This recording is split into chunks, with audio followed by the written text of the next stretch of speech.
Hey all welcome back to my YouTube channel banking through Kannada. ಇವತ್ತು ನಾನು already ನಿನ್ನೆ ಒಂದು ವಿಡಿಯೋ ಅಪ್ಲೋಡ್ ಮಾಡಿದ್ದೆ, ಯಾವ ಥರ ರೀಸನಿಂಗ್ ಆ್ಯಂಡ್ ಕ್ವೈನ್ಸಲ್ಲಿ ಮ್ಯಾಕ್ಸಿಮಮ್ ಮಾರ್ಕ್ಸ್ನ ನಾವು ಸ್ಕೋರ್ ಮಾಡ್ಬೋದು ಅಂತ. ಆ್ಯಂಡ್ ಮೊನ್ನೆ ಇಂಗ್ಲೀಷ್ ಬಗ್ಗೆ ಸಪ್ರೇಟಾಗಿ ವಿಡಿಯೋ ಮಾಡಿದ್ದೆ. ಸೊ ಇವತ್ತು ನಾವು RRB PO and clerk almost 3 months ಅಷ್ಟೇ ನಮಗೆ ಸಿಕ್ಕಿರೋದು. ಅಂದರೆ ಈಗ 5 ದಿನನೂ ಹೋಗಿದೆ ಅಂತಲೇ ಅಂದ್ಕೊಳ್ಳಿ ನೀವು. ಸೊ ಯಾವ ಥರ ಫಾಸ್ಟ್ ಅಥವಾ ಸ್ಪೀಡಪ್ ಮಾಡಬೇಕು ನಮ್ಮ ಪ್ರಾಕ್ಟೀಸ್ನ ಅಂತ ತಿಳ್ಕೊಳ್ಳೋಣ. ಅದರಲ್ಲೂ ಈ ವಿಡಿಯೋ ಸ್ಪೆಷಲಿ ಯಾವುದ್ರ ಮೇಲೆ ಇರುತ್ತೆ ಅಂದರೆ, ಪ್ರತಿಯೊಂದು ಸಬ್ಜೆಕ್ಟ್ಗೂ ಯೂಟ್ಯೂಬ್ ಅಂತ ಬಂತು ಅಂದರೆ ಯಾವ ಟೀಚರ್ಸ್ನ ನಾವು ಫಾಲೋ ಮಾಡಬೇಕು subject wise, plus daily quizzes ಎಲ್ಲಿಂದ ಬರೀಬೇಕು, ಪ್ಲಸ್ ಮಾರ್ಕ್ಸ್ ಯಾವುದು ಬರೀಬೇಕು ಅಥವಾ ಯಾವುದು ಪರ್ಚೇಸ್ ಮಾಡಿದರೆ ಒಳ್ಳೆಯದು, ಇದ್ರ ಬಗ್ಗೆ ಬ್ರೀಫಾಗಿ ತಿಳ್ಕೊಂಡು ಬರೋಣ. ಓಕೆನಾ? ಫಸ್ಟ್ ನಾನು ಸ್ಟಾರ್ಟ್ ಮಾಡ್ತೀನಿ ಇಂಗ್ಲೀಷಲ್ಲಿ. ನಾನು ಆಲ್ರೆಡಿ ಮೊನ್ನೆ ಹಾಕಿರೋ ವಿಡಿಯೋದಲ್ಲಿ ಹೇಳಿದ್ದೀನಿ ಬುಕ್ಸ್ ಯಾವ್ದು ರೆಫರ್ ಮಾಡಬೇಕು ಆ್ಯಂಡ್ RC99ನ ಗೂಗಲಲ್ಲಿ ಸಿಗುತ್ತೆ, ಅದನ್ನೂ ರೆಫರ್ ಮಾಡಬೇಕು ಅಂತ ಎಲ್ಲ ಹೇಳಿದ್ದೆ. ಇಲ್ಲಿ ನಾವು ಸ್ಪೆಸಿಫಿಕ್ ಆಗಿ ಟೀಚರ್ಸ್ ಬಗ್ಗೆ ಮಾತಾಡೋದಾದರೆ ನೀವು ನಿಮಿಷ ಬನ್ಸಲ್ ಮೇಡಮ್ನ ಫಾಲೋ ಮಾಡೋದು ಬೆಟರ್ ಆಗುತ್ತೆ. ಅವ್ರು ತುಂಬ ಚೆನ್ನಾಗಿ ಹೇಳ್ತಾರೆ. ಈಗಂತೂ ಅವರು ಎಡಿಟೋರಿಯಲ್ ಕ್ಲಾಸಸ್ಸು ಹೇಳ್ತಿದ್ದಾರೆ, ಜಾಸ್ತಿ ಜನ ನೋಡ್ತಾರೆ. ಈವನ್ ಲೈವಲ್ಲೂ ಕೂಡ ತುಂಬಾ ಜನ ಇರ್ತಾರೆ ನೋಡೋರು, ಆಸ್ಪಿರೆಂಟ್ಸು. ಅವ್ರು ಚೆನ್ನಾಗಿ ಹೇಳ್ತಾರೆ. ಓಕೆನಾ? ಅವ್ರನ್ನ ನೀವು ಫಾಲೋ ಮಾಡ್ಬೋದು. ಆ್ಯಂಡ್ ಇನ್ನೊಂದು ಸೋರ್ಸ್ ಅಂದರೆ ಅಡ್ಡಾ 247, ಅದರಲ್ಲಿ ಸಂತೋಷ್ ಸರ್ ಹೇಳ್ತಾರೆ, ಉದಿಶಾ ಮೇಡಮ್ ಹೇಳ್ತಾರೆ, ಇನ್ನೊಬ್ರು ಮೇಡಮ್ ಇದ್ದಾರೆ ಅವರು ಹೇಳ್ತಾರೆ, 3 ಜನ ಹೇಳ್ತಾರೆ. ಆ್ಯಂಡ್ ತುಂಬ ಚೆನ್ನಾಗಿ ಹೇಳ್ತಾರೆ, ಚೆನ್ನಾಗಿ ಎಕ್ಸ್ಪ್ಲೈನ್ ಮಾಡ್ತಾರೆ. ಓಕೆನಾ? ಸೊ ನೀವು 2 ಸೋರ್ಸ್ ಇಟ್ಕೊಳೋದು ಬೆಟರ್ ಆಗುತ್ತೆ. ತುಂಬ ಒಂದು ಸೋರ್ಸ್ ಇಟ್ಕೊಳೋದನ್ನು ಅಷ್ಟೊಂದು ಸರಿ ಅಲ್ಲ. ಅಟ್ಲೀಸ್ಟ್ 2 ಸೋರ್ಸ್ ಆದರೂ ನೀವು ಫಾಲೋ ಮಾಡಿದರೆ ಒಳ್ಳೆಯದು. ಆ್ಯಂಡ್ ಮೋರ್ ದ್ಯಾನ್ 2 ಸೋರ್ಸು ಅದು ನೀಡೇ ಇಲ್ಲ. ಓಕೆನಾ? So far so good 2 source. Okay, ಅದಿದ್ರೆ ನೀವು ಬೆಟರ್. ನೆಕ್ಸ್ಟು ಇಂಗ್ಲೀಷಲ್ಲಿ ಹೇಳಿದೆ. ಈಗ ರೀಸನಿಂಗಲ್ಲಿ ನೋಡೋಣ. ರೀಸನಿಂಗ್ ಅಂತ ಬಂದರೆ ಫಸ್ಟ್ ನಾವು ಪಝಲ್ಸ್ ಬಗ್ಗೆ ಮಾತಾಡೋಣ. ಅದರಲ್ಲೂ ಸೀಟಿಂಗ್ ಅರೇಂಜ್ಮೆಂಟ್ ಅಂತ ನಾವೇನು ಹೇಳ್ತೀವಲ್ಲ, ಅಲ್ಲಿ ನಮಗೆ ಏನು ಗೊತ್ತಿರಬೇಕು, ಫಸ್ಟ್ ಆಫ್ ಆಲ್ ಯಾವ ಥರ ಕಂಡೀಷನ್ಸ್ ಹಾಕೋಬೇಕು, ಪಾಸಿಬಿಲಿಟೀಸ್ ಯಾವ ಥರ ಬರ್ತಾವೆ ಅದನ್ನ ತಿಳ್ಕೊಬೇಕು. ನೆಕ್ಸ್ಟು ಟ್ರಿಕ್ಸ್ ಯಾವ ಥರ ಯೂಸ್ ಮಾಡಬೇಕು, ಸೊ ದಟ್ ನಮ್ಮ ಟೈಮ್ನ ನಾವು ಕನ್ಸ್ಯೂಮ್ ಮಾಡ್ಕೊಂಡು ಕಡಿಮೆ ಮಾಡ್ತೀವಿ ಅಲ್ವಾ. ಸೊ ಇಲ್ಲಿ ನೀವು ಸ್ಪೆಸಿಫಿಕ್ಕಾಗಿ ಪಝಲ್ ಅಂತ ಬಂತು ಅಂದರೆ ಅಂಕುಶ್ ಲಂಬಾ ಸರ್ನ ನೀವು ಫಾಲೋ ಮಾಡ್ಬೋದು. ಅವ್ರು ತುಂಬ ಚೆನ್ನಾಗಿ ಟ್ರಿಕ್ಸ್ ಹೇಳ್ಕೊಡ್ತಾರೆ, ಕಂಡೀಷನ್ಸ್ ಯಾವ ಥರ ಹಾಕೋಬೇಕು ಅದನ್ನೇ ಹೇಳ್ತಾರೆ. ಆ್ಯಂಡ್ ನೀವು ಜಾಸ್ತಿ 4-5 ಪಾಸಿಬಿಲಿಟೀಸ್ ಹಾಕೊಳ್ಳೋದು ಬೇಕಾಗಿಲ್ಲ, ಆಲ್ಮೋಸ್ಟ್ ಸ್ವಲ್ಪ ಕಮ್ಮಿನೇ ಹಾಕೋಬೋದು. ಆ ಥರ ಅವರು ಚೆನ್ನಾಗಿ ಟ್ರಿಕ್ಸ್ ಹೇಳ್ಕೊಡ್ತಾರೆ ಆ್ಯಂಡ್ ಡೀಟೇಲ್ಡಾಗಿ ಎಕ್ಸ್ಪ್ಲೇನ್ ಕೂಡ ಮಾಡ್ತಾರೆ. ಓಕೆ, ಸೊ ಪಝಲ್ಸ್ ಅಂತ ಬಂದಾಗ ನೀವು ಅಂಕುಶ್ ಲಂಬಾ ಸರ್ನ ಫಾಲೋ ಮಾಡ್ಬೋದು. ಬೇಸಿಕ್ಕಿಂದ ಮಾಡ್ರೇಟಿಂದ ಹೈ ಲೆವೆಲ್ ಅಲ್ಲಿ ಕಲಿಬೋದು. ಓಕೆನಾ? ನೆಕ್ಸ್ಟ್ ಈಗ ಇನ್ನೊಬ್ರು ಅಂದರೆ ಅಡ್ಡಾ 247 ನಾನು ಹೇಳೋದು. ಅಲ್ಲಿ ಸೌರವ್ ಸರ್ ಇದ್ದಾರೆ, ಆಮೇಲೆ ಇನ್ನೊಬ್ರು ಸರ್ ಇದ್ದಾರೆ, ಅವ್ರ ಹೆಸರು ನಮ್ಗೆ ನೆನಪು ಬರ್ತಿಲ್ಲ. ಸೊ ಅಡ್ಡಾ 247ಅಲ್ಲಿ ಇಬ್ಬರು ಚೆನ್ನಾಗಿ ಹೇಳ್ತಾರೆ, ಅವ್ರನ್ನ ನೀವು ಫಾಲೋ ಮಾಡ್ಬೋದು. ಈವನ್ ಸೋನಾ ಮ್ಯಾಮ್ ಅಂತಿದ್ದಾರೆ, ಅವರು ಕೂಡ ಚೆನ್ನಾಗಿ ಹೇಳ್ತಾರೆ, ಬಿಗಿನರ್ಸಿಗೆ ಎಸ್ಪೆಷಲಿ. ಓಕೆ, ಸೊ ಈ 2 ಸೋರ್ಸು ಸಾಕು.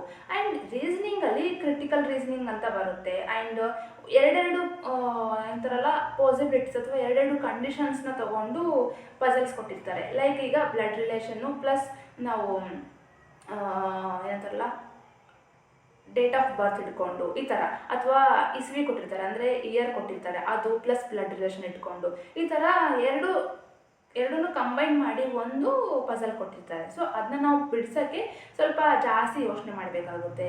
ಓಕೆನಾ? ಟೈಮ್ ಸ್ವಲ್ಪ ಜಾಸ್ತಿ ಹೋಗುತ್ತೆ. ಸೊ ಜಾಸ್ತಿ ಅದನ್ನು ಪ್ರಾಕ್ಟೀಸ್ ಮಾಡಬೇಕು. ಎಲ್ಲಿಂದ ಅಂದರೆ ಯೂಟ್ಯೂಬಲ್ಲಿ ಸಂಜಯ್ ಸರ್ ಅಂತ ಇದ್ದಾರೆ. ಓಕೆ, ನೀವು just RRB PO mains by Sanjay sir ಅಂತ ಸರ್ಚ್ ಕೊಟ್ಟರು ನಿಮಗೆ ಅಲ್ಲಿ ಸಿಗುತ್ತೆ. ಓಕೆನಾ? ಅವ್ರು ತುಂಬಾ ಚೆನ್ನಾಗಿ ಮಾಡ್ತಾರೆ. Exact RRB PO mains, RRB clerk ಮೇನ್ಸಲ್ಲಿ reasoning especially critical reasoning and seating arrangements ಎಲ್ಲ ಆಯಿತು. ಕ್ವಶನ್ಸ್ ಯಾವ ಥರ ಬರ್ತವೆ ಅಂತ ಅದೇ ಥರ ಕ್ವಶನ್ಸ್ ತೊಗೊಂಬಂದಿರ್ತಾರೆ ಅವರು, ಅದನ್ನ ಅವರು ಸಾಲ್ವ್ ಮಾಡಿಸ್ತಾರೆ. ತುಂಬಾ ಯೂಸ್ಫುಲ್ ಇದೆ, ಕ್ವಾಲಿಟಿ ಕಂಟೆಂಟ್ ಅಂತ ಹೇಳ್ಬೋದು. ಓಕೆನಾ? ಇದಕ್ಕೆ ಅವ್ರನ್ನ ಫಾಲೋ ಮಾಡಿ. ಇನ್ನು ಮಿಸ್ಸೆಲೇನಿಯಸ್ ಅಂತ ಬಂದರೆ ನೀವು ಯಾರನ್ನಾದರೂ ಫಾಲೋ ಮಾಡ್ಬೋದು, ಅದು ಆರಾಮಾಗಿ ನೀವು ತಿಳ್ಕೊಬೋದು. ಓಕೆನಾ? ಈಗ ಇಬ್ಬರನ್ನ ನಾನು ಹೇಳಿದೆ. ಇನ್ನೂ ಬೇಕಿತ್ತು ಅಂದರೆ ನೀವು ಪುನೀತ್ ಸರ್ ಅಂತ ಇದ್ದಾರೆ, ಅವರು ನೀವು ಫಾಲೋ ಮಾಡ್ಬೋದು. ಬೇಡ ಅಂದರೆ ಬಿಡ್ಬೋದು. ಇವರಿಬ್ಬರು ಮಾತ್ರ ತುಂಬ ಚೆನ್ನಾಗಿ ಹೇಳ್ತಾರೆ. ಓಕೆನಾ? ಬೇಸಿಕ್ ಥರ ಫೌಂಡೇಶನ್ ಥರ, specially for RRB PO and clerk mains ಬಗ್ಗೆ ನಾನು ಹೇಳ್ತಿದ್ದೇನೆ. ಓಕೆ, ಆ್ಯಂಡ್ ರೀಸನಿಂಗ್ ಆಯಿತು. ಈಗ ಕ್ವಾಂಟ್ಸು. ಈ ಕ್ವಾಂಟ್ಸಲ್ಲಿ ಜಾಸ್ತಿ ಜನ ಹೇಳ್ತಿದ್ದಾರೆ. ಈಗ ತಗೊಳ್ಳಿ, ಆಶೀಶ್ ಅರೋರಾ ಸರ್ ಹೇಳ್ತಿದ್ದಾರೆ. ಅಡ್ಡಾ 247ಅಲ್ಲಿ ಸರ್ ಅವ್ರ ಹೆಸರು ಏನಪ್ಪ, ಅವ್ರ ಹೆಸರು ಗೊತ್ತಾಗ್ತಿಲ್ಲ, ಸರ್ ಅವರು ಹೇಳ್ತಾರೆ. ಆ್ಯಂಡ್ ಹರ್ಷಲ್ ಸರು ಅವರು ಹೇಳ್ತಾರೆ. ಈಗೀಗ ಹರ್ಷಲ್ ಸರ್ಗೆ ಆಸ್ಪಿರೆಂಟ್ಸ್ ತುಂಬ ಜಾಸ್ತಿ ಅವ್ರ ವೀಡಿಯೋಸ್ ನೋಡ್ತಿದ್ದಾರೆ, ಕಂಟೆಂಟ್ ತುಂಬ ಚೆನ್ನಾಗಿ ಬರ್ತಿದೆ ಅವ್ರದ್ದು. ಅವರು ವೇ ಆಫ್ ಅಪ್ರೋಚಿಂಗ್ ಕ್ವೆಶನ್ ಆಗಿರ್ಬೋದು, ಆಮೇಲೆ ಅದನ್ನು ಯಾವ ಥರ ಬೇಗ ಸಾಲ್ವ್ ಮಾಡಬೇಕು ಅದನ್ನೆಲ್ಲ ಅವರು ತುಂಬ ಚೆನ್ನಾಗಿ ಹೇಳ್ಕೊಡ್ತಿದ್ದಾರೆ. ಸೊ ದಟ್ ಜಾಸ್ತಿ ನೀವು ಅವ್ರ ಚಾನಲ್ ತೆಗೆದು ನೋಡ್ಬೋದು, ವ್ಯೂಸ್ ಜಾಸ್ತಿನೇ ಇರ್ತವೆ. ಸೊ ಎಲ್ಲೋ ಅದು ಆಸ್ಪಿರೆಂಟ್ಸ್ಗೆ ಹೆಲ್ಪ್ ಆಗ್ತಿದೆ ಅಂತ ಅನಿಸುತ್ತೆ. ಸೊ ಒಂದ್ಸಲ ನೀವು ಹೋಗಿ ವಿಸಿಟ್ ಮಾಡಿ ಅವ್ರ ಚಾನಲ್ನ. ನಿಮಗೆ ಚೆನ್ನಾಗಿ ಅನಿಸ್ತು ಅಂದರೆ ಅವ್ರನ್ನೇ ಫಾಲೋ ಮಾಡಿ, ಓಕೆನಾ. ಸೊ ಇದು ನಿಮಗೆ ಬಿಟ್ಟಿದ್ದು. ಆಶೀಶ್ ಅರೋರಾ ಸರ್ ಆಗಿರ್ಬೋದು, ಅಥವಾ ಅಡ್ಡ 247 ಆಗಿರ್ಬೋದು, ಅಥವಾ ಹರ್ಷಲ್ ಸರ್ ಆಗಿರ್ಬೋದು. ಈ ಮೂರಲ್ಲಿ ಯಾವುದಾದ್ರೂ 2 ಸೋರ್ಸ್ನ ನೀವು ಫಾಲೋ ಅಪ್ ಮಾಡಿ, ಓಕೆ. ಸೊ ಇದಿಷ್ಟು ಯೂಟ್ಯೂಬಲ್ಲಿ ನಾವು ಯಾವ ಟೀಚರ್ಸ್ನ ಫಾಲೋ ಮಾಡಬೇಕು ಅಂತ ಹೇಳಿದೆ. ಆ್ಯಂಡ್ ಈಗ ನೆಕ್ಸ್ಟು ಕ್ವಿಝಸ್ ಯಾವ ಥರ ಬರೀಬೇಕು ನೋಡಿ. ಈಗ ನೀವು ಯೂಟ್ಯೂಬ್ ನೋಡ್ತಿದ್ದೀರಾ, ಪ್ರಾಕ್ಟೀಸ್ ಮಾಡ್ತಿದ್ದೀರಾ, ಆ್ಯಂಡ್ ಡೈಲಿ ಬುಕ್ಸ್ ಇದ್ದಾವೆ ಅದನ್ನ ತೊಗೊಂಡು ಪ್ರಾಕ್ಟೀಸ್ ಮಾಡ್ತಿದ್ದೀರಾ. ಸೊ ಇದಿಷ್ಟೇ ನಿಮಗೆ ಸಾಕಾಗಲ್ಲ. ಸಮ್ವೇರ್ ನಿಮಗೆ ಗೊತ್ತಾಗಬೇಕು ನೀವು ಎಲ್ಲಿ ನಿಂತಿದ್ದೀರಾ, ಎಲ್ಲಿ ಸ್ಟ್ಯಾಂಡ್ ಆಗ್ತಿದ್ದೀರಾ ಅಂತ. ಸೊ ದಟ್ ನೀವು ಏನು ಮಾಡಬೇಕು, ಕ್ವಿಝಸ್ ಬರೆಯೋದು ಆ್ಯಂಡ್ ಮಾರ್ಕ್ಸ್ ಬರೆಯೋದು ತುಂಬಾ ಹೆಲ್ಪ್ಫುಲ್ ಆಗುತ್ತೆ. ಅವಾಗ ನಿಮಗೆ ಗೊತ್ತಾಗುತ್ತೆ ನೀವು ಎಲ್ಲಿದ್ದೀರಾ, ನೀವು ಎಷ್ಟು, ನಿಮ್ಮ ಪರ್ಫಾರ್ಮೆನ್ಸ್ ಹೆಂಗಿದೆ. ಸೊ ಇದನ್ನ ನೋಡಬೇಕಾದ್ರೆ ನೀವು ಕ್ವಿಝಸ್ ಆ್ಯಂಡ್ ಮಾರ್ಕ್ಸ್ ಬರೀಲೇಬೇಕಾಗುತ್ತೆ. ಕ್ವಿಝಸ್ನ ನೀವು ಡೈಲಿ ಮಾಡಲೇಬೇಕು, ಮಾರ್ಕ್ಸು ಡೈಲಿ ಮಾಡಬೇಕಂತ ಏನೋ ಆ ಥರ ಇಲ್ಲ. So first of all quizzes ಬಗ್ಗೆ ಬಂದರೆ, ಡೈಲಿ ಕ್ವಿಝಸ್ ನಿಮ್ಗೆ ಎಲ್ಲಿ ಸಿಗುತ್ತೆ ಅಂದರೆ, ಈಗ ಅಡ್ಡ 247 ನಿಮಗೆ ಆ್ಯಪ್ನ ಡೌನ್ಲೋಡ್ ಮಾಡ್ಕೋಬೇಕು. ಡೌನ್ಲೋಡ್ ಮಾಡ್ಕೊಂಡಾಗ ಅಲ್ಲಿ ಡೈಲಿ ಕ್ವಿಝಸ್ ಸಿಗುತ್ತೆ. ಅಂದರೆ ಏನು, ಸಬ್ಜೆಕ್ಟ್ ವೈಸ್ ಸಿಗುತ್ತೆ, ಸೆಕ್ಷನ್ಸ್ ವೈಸ್ ಸಿಗುತ್ತೆ, ಪ್ರಿಲಿಮ್ ಸೆಕ್ಷನ್ ವೈಸ್ ಸಿಗುತ್ತೆ, ಮೇನ್ ಸೆಕ್ಷನ್ ವೈಸ್ ಸಿಗುತ್ತೆ. ಆ್ಯಂಡ್ CA ಆಗಿರ್ಬೋದು, ಯಾವುದಾದ್ರು ಸಬ್ಜೆಕ್ಟ್ ತೊಗೊಳ್ಳಿ, ಎಲ್ಲ ಸಬ್ಜೆಕ್ಟ್ಸ್ದು ಡೈಲಿ ಕ್ವಿಝಸ್ಸು 10 ಕ್ವೆಶನ್ಸ್ ಈಚ್ ಅಥವಾ 15 ಕ್ವೆಶನ್ಸ್ ಈಚು.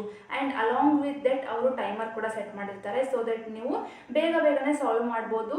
ಡೈಲಿ ನೀವು ಕ್ವಿಝಸ್ ಬರೀತಾ ಇರೋದ್ರಿಂದ ನಿಮ್ಮ ಸ್ಪೀಡ್ ಕೂಡ ಬೂಸ್ಟಪ್ ಆಗುತ್ತೆ, ಓಕೆ. ಸೊ ಡೈಲಿ ಕ್ವಿಝಸ್ಸು ಅಡ್ಡ 247 ಆ್ಯಪಿಂದ ಅಂತ ಹೇಳಿದೆ. ಆ್ಯಂಡ್ ಇನ್ನೊಂದು, ಅಡ್ಡ 247 ಆ್ಯಪಲ್ಲಿ ನಿಮಗೆ ಪ್ರೀವಿಯಸ್ ಇಯರ್ ಕ್ವೆಶನ್ಸು ಸಿಗುತ್ತವೆ.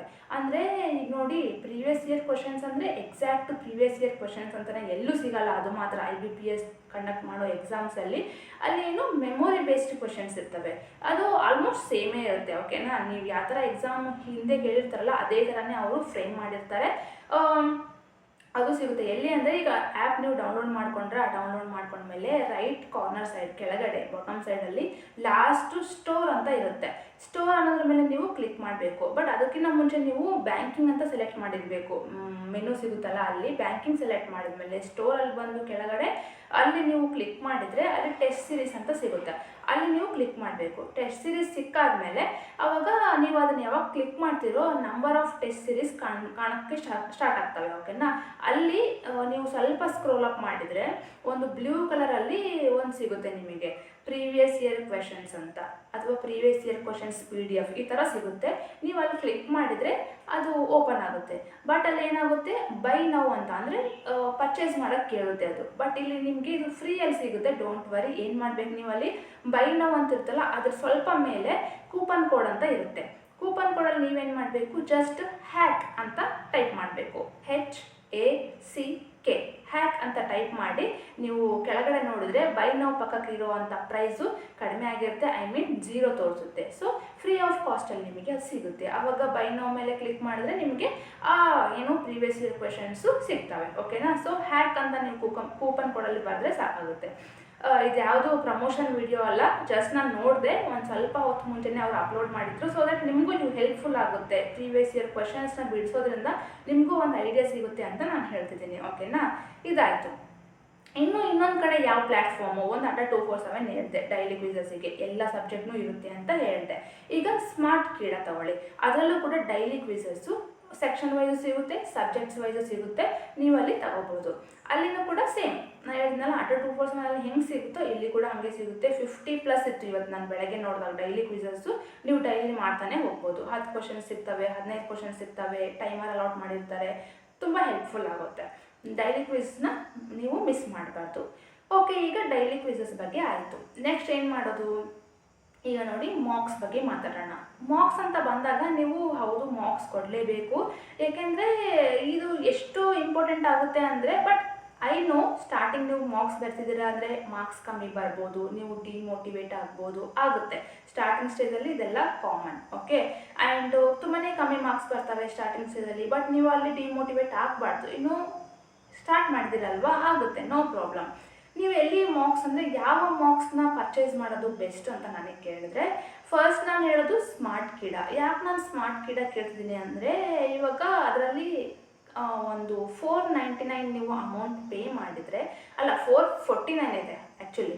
449 ಪೇ ಮಾಡಿದರೆ ನಿಮಗೆ 12 ಮಂತ್ಸು ಫ್ರೀ ಇದೆ. ಓಕೆನಾ, ಅಲ್ಲಿ 16 ಎಷ್ಟಪ್ಪ 16 ಅಲ್ಲ 32 30+ ಪ್ರಿಲಿಮ್ಸ್ ಇದ್ದಾವೆ ಆ್ಯಂಡ್ 16 ಮೇನ್ಸ್ ಇದ್ದಾವೆ, ಟೆಸ್ಟ್ ಸೀರೀಸ್ ಅಥವಾ ಮಾರ್ಕ್ಸ್ ಅಂತ ಹೇಳ್ಬೋದು.